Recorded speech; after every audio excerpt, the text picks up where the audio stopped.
Hi foodie friends, Jessica Ann with Savory Experiments, and today we are making my famous artichoke pizza. But before we get started, make sure you like, comment, and subscribe to our YouTube channel. You don't want to miss a video. Fresh ones come out every single Wednesday. What is artichoke pizza? It's a delicious white pizza that has a creamy base made with cream cheese, almost like an artichoke dip, dotted with artichoke hearts and topped with even more cheese. Any pizza lover will love this, even if they think the only thing they want is a meat lovers. Let's get started. Let's begin by moving over to the stove to saute the spinach. Put a little bit of olive oil into a skillet. This is about 1 to 2 cups of chopped spinach. I do like chopping it ahead of time so that it's in smaller bits when it gets onto the pizza and it distributes evenly. Just cook it until it's wilted down a little bit, and we're gonna add this to the creamy base layer.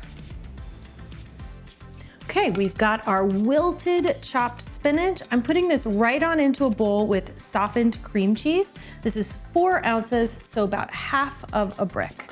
What's next? We've got 2 tablespoons of mayonnaise. I told you that this recipe is similar to an artichoke dip on pizza. So if that is your jam at parties, you are going to love this one. 1/4 cup of freshly shredded Parmesan cheese. Please do not use the stuff that comes out of a shaker. It is yucky, it will not melt right. A hefty pinch of coarse kosher salt, say that 5 times fast, and a couple of grinds of black pepper. Usually I use about 1/2 teaspoon. Right now I'm just gonna eyeball it. Next up, we have 1 cup of freshly shredded mozzarella cheese. This is a part skim, low moisture mozzarella. You want that low moisture because you don't want it to start losing water on your pizza. No one wants soggy pizza, right? I'm reserving about 1/2 cup of this so that I can put it on top of the creamy artichoke filling.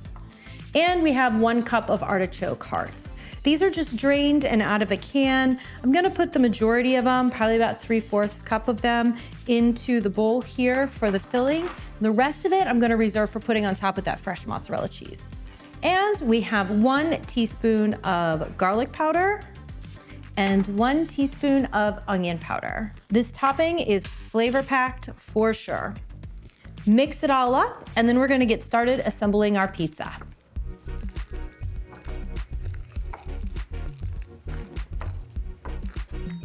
To get started, we are going to make our crust and our pizza on a pizza peel.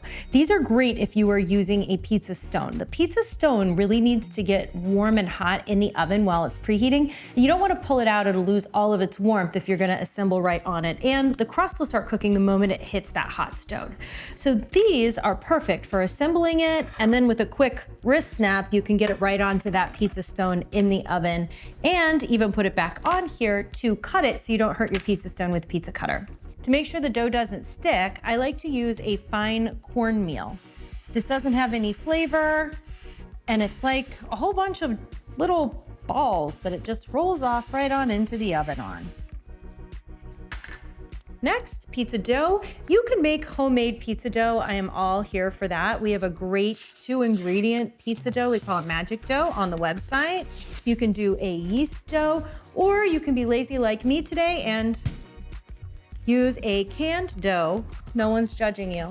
This recipe for artichoke pizza can also be made on naan bread or a fully cooked pizza crust if you like a thicker crust.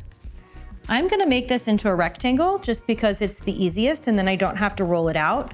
I like a rustic looking pizza, so I'm not so worried about all of the edges being perfect and curled up in a perfect circle.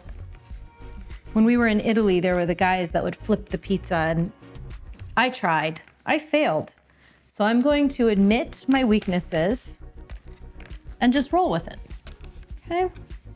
Just pull that dough out. I've got this little spot over here that's got a hole in it, so I just pull a piece from the corner, patch it right on in. Okay, we already have our filling ready to go, and it's nice and soft. My patch is coming undone. Get on there, patch. Here, we'll put some filling on it. There we go. It's like spackle. It's like pizza spackle. Just evenly take the filling and put it all over the crust. I like to keep it about 1 inch away from the exterior because my kids love the crust. They actually like to dip it in honey. I let them have that as their dessert after they finish eating pizza. If you wanted to make this a meaty pizza, even though I prefer it as a vegetarian option, you could add pepperoni, you could do crumbled sausage. Just go ahead and cook it ahead of time. Make sure you drain it so it's not all greasy. Even shredded chicken. If you had some chicken left over from a rotisserie chicken at the store, that would be great on here too. And what my husband loves, bacon. Bacon crumbles, because in his eyes, bacon makes everything better. Okay, perfect. Next, that little leftover bit of mozzarella cheese.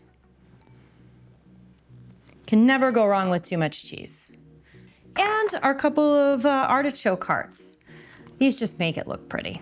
I've preheated the oven at 450 degrees. The pizza stone is already in there and it is ready for my pizza. This isn't gonna take too long. Depending on your oven and how thick the crust is, it'll take anywhere from 12 to 14 minutes. Let's put it on in. It is perfectly brown and bubbly hot from the oven, but I know better. I am not gonna take a bite quite yet because I will burn the roof of my mouth. I have done that one too many times. Wait until this cools down just a bit, because if you go ahead and use your pizza cutter now, some of that cheese will kind of come with each other and you won't have a pizza with even cheese. Give it about 5 to 10 minutes before you dig in. From my kitchen to yours, have a lovely day.